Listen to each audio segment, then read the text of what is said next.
ఆర్సీపురం జంట ఆత్మహత్యల కేసులో రమ్య చనిపోగా ప్రస్తుతం ప్రవీణ్ ఐసీయూలో వైద్యం అందుతుంది. ప్రవీణ్ తల్లి ఉంది. చివరిగా ప్రవీణ్ ఎప్పుడు మాట్లాడాడు, ఏం మాట్లాడాడో తెలుసుకుందాం.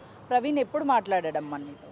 అమ్మ నాకు బెస్సారం రోజు సాయంత్రం 5 గంటలకు మాట్లాడిండు. అంతకు ఎక్కువ ఇంకా నాకు ఏది తెలియలేదమ్మా. ఫోన్ చేస్తే ఏడున్నో బిడ్డ అంటే నేను నాకు ఇన్నే ఉన్నా, కాలేజీ కాడికి వెళ్ళి ఇప్పుడే వస్తున్నా అన్నాడు. అదొక్క మాట తప్ప నాకు ఇంకా ఏమి చెప్పలేదు.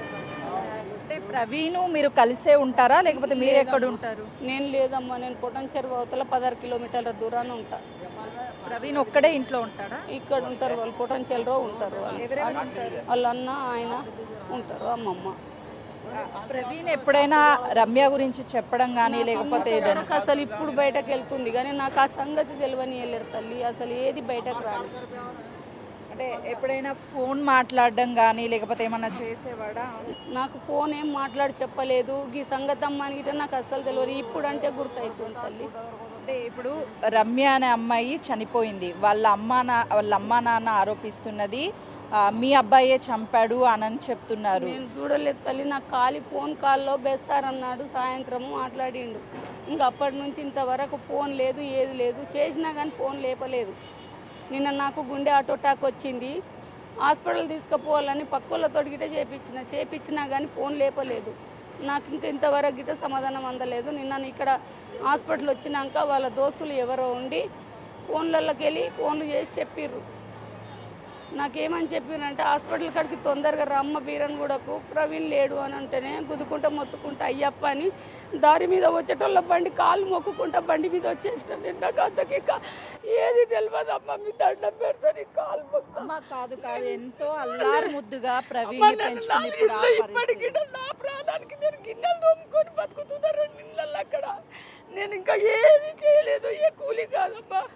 నేను ఏడాదైనా గిన్నెల పని చేసుకొని చదివించిన బొమ్మల దగ్గర పెరుగుతామంటే వదిలేసిన కానీ నేను ఇంకా ఏడవయ్యి ఒక కూలి చేయలో డ్యూటీ చేసిన దాన్ని కాదు తల్లికి. ఇప్పటికి నన్ను 4 ఇండ్లు బాసాలు తోముకొని నా పొట్టకు బతుకుతున్నా. కావాలంటే నేను చేసే ఇండ్ల గిట్ట అడిగిపిస్తా. ప్రవీణ్ ఎంతో ఇష్టంగా చిన్న దెబ్బ తాకినా కూడా తట్టుకోలేకుండా అల్లారుగా అమ్మా. నేను గిన్నెలు తోమినప్పుడు 9 నెలల పిల్లగాని వరకు నాకు దగ్గర ఉంటే ఇట గేట్లకు సుతలు తోడు కట్టేసుకున్న వానల నానిండు నా కొడుకు, ఎండల ఎండిండు, పియ్యి అడ్డుకుంది, ముక్కులకెళ్ళి గారినే. నేను ఇళ్ళల్లో పని చేసిన దాకా బయటకు రానియలేదు, నా కొడుకుని ముట్టుకోలేదు. అట్లా చేసి నడుపుకున్నమ్మా. నేను జగదీరుగుంటా బాల్లగలరా వండుకుంటా, ఏడనా బతుకు తెరుగుంటే ఆడ బతుక్కుంటా. నేను గిన్నెలు తోముకుంటూనే నడిపినా కానీ తండ్రి చచ్చిపోయిండు, వాళ్ళకి లేడు. నాకేదో ఒక ముసలోడు అడ్డపడితే ఆ ముసలంతో నేను ఇప్పుడు అలాగే బతుకుతున్నా, అంతేగాని నాకు ఇంకా ఎవరు తోడు గిట్ట లేరమ్మా. అట్లా గొప్పగా చదివించుకున్నావు బిడ్డని. వాళ్ళు ఏమన్నారంటే నువ్వు వేరే తోటి పోయినావు, మా దగ్గరికి రావద్దంటే గిట్ట నా అంతలో నేనే బతుకుతున్నా. కానీ 5 ఏళ్ళ దినంకోలే నేను ఎవరిని పట్టించుకుంటలేను, ఎవరి దగ్గరికి రాలే. కాలి ఫోన్లో మాట్లాడితేనే గుర్తు కానీ అంతకెక్కువ నా కొడుకులు నా కళ్ళ ముంగడ గిట్ట రాలేరమ్మా. కాదు, బిడ్డ ఇప్పుడు చావు బతుకుల్లో కొట్టుమిట్టాడుతున్నాడు. కన్న తల్లివి నువ్వు. చూద్దామంటే గిట్ట నిన్నటి నుంచి కళ్ళతో ఇట్లా పోదామంటే ఫోన్ ఇస్తలేరమ్మా. నా కొడుకుని చూద్దామంటే చూడనిస్తలేదు. ఆమె అయినా నా కడుపు బిడ్డనే, ఈడైనా నా కడుపు బిడ్డనే. ఎవరికైనా ఉంటుంది తల్లి కడుపు కోత. అని నేను పైకి పోయి చూద్దామంటే సెక్రటరీలు పోనిస్తలేరు, ఎవ్వరు పోనిస్తలేరు. నువ్వు పోవద్దు అని ఆపుతున్నారు. నాకు రాత్రి నుంచి నొప్పి ఇంకా ఎంత ఎక్కువ అవుతుంది తల్లి, సుధరాయిస్తలేదు నాకు గిట. అమ్మ, నీ బిడ్డ ఆత్మహత్య చేసుకున్నంత పిరికోడా అసలు? అమ్మ, నా కొడుకు అసలు పోతే ఒక ఎలుకని చంపితే వద్దమ్మా అని ఏడ్చుకుంటూ కూర్చుండే పిల్లగాడు. ఇంత పిల్లగానప్పుడు ఎలుకని చంపినంటే నేను సంపనీయకపోయేది, 3 రోజులు తిండి తినకపోయేదమ్మా. మరి ఇలా ఈ కథ అయిందంటే నేను ఏం నమ్మలేకపోతున్నా తల్లి. నాకేం దోస్తలేదమ్మా, అవి కాలు మొక్తా. నాకు అసలు దోస్తలేదు. నా పిల్లలు అట్లా చేసిరంటే నేను నమ్మలేకపోతున్నా. అమ్మ, నాకు ప్రాణభయం అనిపిస్తుంది అని ఒక్కసారి అన్నాడమ్మా ఆ రోజు. అంతకెక్కువ ఏమనలేడు. మరి ఎక్కడికి వెళ్ళి ప్రాణభయం అనిపించిందో నాకేం తెలియలేదు తల్లి. ఒక్కసారి నాకు అమ్మ ప్రాణభయం ఉంది అని నాకు ఒక్కటే మాట చెప్పాడు బెస్తాడు. ఏమైంది బిడ్డ, మరి నువ్వు రారా ఇడికంటే నేను ఎక్కడ రాను అన్నాడు కదా. ఒక్క మాటనే నాకు తెలుసు అమ్మ మాట్లాడి. ఇక ఏ ప్రాణభయము ఎక్కడేం చేసింది నాకు తెలుస్తలేదు తల్లి. నాకైతే బెస్తారు నాడు మాట్లాడిన మాట నా కొడుకు నిన్న సోమవారం 4-5 రోజులకు ఫోన్ లేదు ఏమీ లేదు నా బిడ్డే. ఏం చెప్పిండమ్మా బేస్తవారం నీతో నాకు బాణ భయం అనిపిస్తుందమ్మా, నాకు బాణ భయం ఉంది, బుగులు బుగులు అవుతుందమ్మా అన్నాడు. అంతేగాని ఇంకేం చెప్పలేడమ్మా. నా కొడుకు చేసిండంటే నేను నమ్మలేకపోతున్నా తల్లి. నా కొడుకు ఒక పిల్లని ఇట్లా కొట్టనిచ్చేటోడు కాదు, ఒక కుక్కర్ కొట్టనిచ్చేటోడు కాదు అమ్మా. ప్రేమించాము, ఇంట్లో పెళ్లికి ఒప్పుకోలేదని ఇద్దరు చనిపోవడానికి తెలియలేదమ్మా. అది నాకు ఇంతవరకు బయట పడలేదు. నేను హాస్పిటల్ వచ్చిన నుంచి అందరు అంటుంటేనే వింటున్నా, కానీ ఆ అమ్మాయి ఎట్లాంటిది, ఆ ప్రేమ ఏంది అనేది నాకు ఒక్క మాట చెప్పలేదు తల్లి. నా కొడుకుల మీద ఒట్టు పెట్టి చెప్తున్నా, నేను నాకు చెప్పలేదమ్మా. పుట్టెడు రోగంలో ఉన్నాడు, నేను చెప్పలేదు తల్లి. చెప్తే నా కన్న కడుపు అది కాదు బిడ్డ, ఏ మాది ఇంటి పిల్ల అయినా సరే చేసుకుందు, కానీ ఇట్లా వద్దు బిడ్డ, వాళ్ళు ఒప్పుకుంది మనం పోవద్దని చెప్తుంటే తల్లి. నా బిడ్డ అయినా ఒక ఇంటికి పోతా అంటే అట్లా ఒప్పుకోం కదా, నేను అదే చెప్తుంటే తల్లి. నేను ఇంకా ఏమి మాట్లాడకపోతుంటే. చదువుకున్నాడు మంచిగా, చాలా తెలివి కల్ల అబ్బాయి అని చెప్తున్నారు. ఆ అబ్బాయి ఏమవుదాం అనుకున్నాడు అంటే డాక్టర్ అవుతానని చెప్పేవాడు. అసలు ఏది చెప్పలేడమ్మా, నాకు రాదు తల్లి. నేను చేతి ముద్ర వరకు ఉంటా. ఏదో నాకు వీళ్ళు గట్ల కాదు గిట్ల రాయంటే ఆ తెలుగులో 4 అక్షరాలు పేరు రాయమని చూపిస్తే అంజమ్మ అని రాస్తా, అంతేగాని ఇప్పుడైతే నాకు అంతకు ఎక్కువ ఏది చదవనికి రాదు. ఈ చేతులతోనే ఇంట్లో పనులు చేసి నీ బిడ్డని ఈ చేతుల్లోనే పెంచావమ్మా. ఈరోజు నీ బిడ్డను చూసుకోవడానికి కూడా పోనిస్తలేరమ్మా. ఇప్పుడు గిట్ట అడిగిన పోతా అంటే నువ్వు పోవద్దు అంటుండ్రు. నన్ను పైకి వెళ్ళనిస్తలు, ఒక్కసారి కళ్ళతో ముఖం చూసేస్తా అంటే గిట్ట పోనిస్తలేరు తల్లి నన్ను పైకి. అసలు నిన్నటి నుంచి నిన్న నాకు 3 గంటలకు చెప్పి అప్పటి నుంచి వచ్చినా ఈయనే ఉన్నా కానీ పోనిస్తలేరు. రాని ఏ పరిస్థితిలో ఉన్నాడు ఏమన్నా తెలుసా నాకు అసలు చెప్తలేరమ్మా. పోలీసు వాళ్ళకి గిట్ట 3-4 కాలు మొక్కిన, 2 సార్లు రాత్రి 9 గంటలకు గిట్ట మొక్కిన. నువ్వు వెళ్ళొద్దన్నారమ్మా నన్ను. నాకు పోలీసు వాళ్ళు అసలు పైకి గిట్ట పోనిస్తలేరు.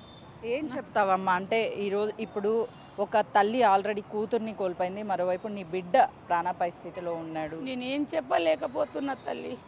నా బిడ్డ గురించి నేనేం చెప్పలేను, ఆ బిడ్డ గురించి గిట్ట చెప్పలేను. ఆ బిడ్డ అయినా మన బిడ్డనే, ఈ బిడ్డ అయినా మన బిడ్డనే.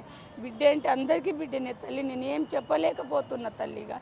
ఇట్లా సూసైడ్లు చేసుకోవడం ఇవంతా కూడా దీన్ని సమర్థిస్తారా అంటే కరెక్టే అనిపిస్తుందా? నాకు ఏది కరెక్ట్ అనిపిస్తుంది అంటలేను, కరెక్ట్ అనిపిస్తలేదంటలేను తల్లి. అది తప్పు పని అమ్మ, ఎవ్వరమైనా చేసేది కాదమ్మా. అది ఒక్కొక్క మాట నా బిడ్డ ఉంటే ఒక్కళ్ళు అబ్బాయి చేస్తే మనమైనా అంటాం తల్లి, అంతవరకే. కానీ నేను నా బిడ్డ చేసింది గొప్ప పని అంటలేను, అయ్యో ఆ బిడ్డ పోయింది మంచి పని అని అంటలేను. నా బిడ్డ అయినా నా బిడ్డనే, నా బిడ్డ అయినా నా బిడ్డనే. నా బిడ్డ వాళ్ళ బిడ్డనే, వాళ్ళ బిడ్డ నా వాళ్ళ బిడ్డనే. అంతే భావిస్తున్నా, కానీ నాకు ఇంకొకటి తెలియదు తల్లి, నాకు ఇంకొకటి తెలియదు. అమ్మ నీ కాలు మొక్తా, నాకు మాట్లాడటంత గిట్ట లేదు.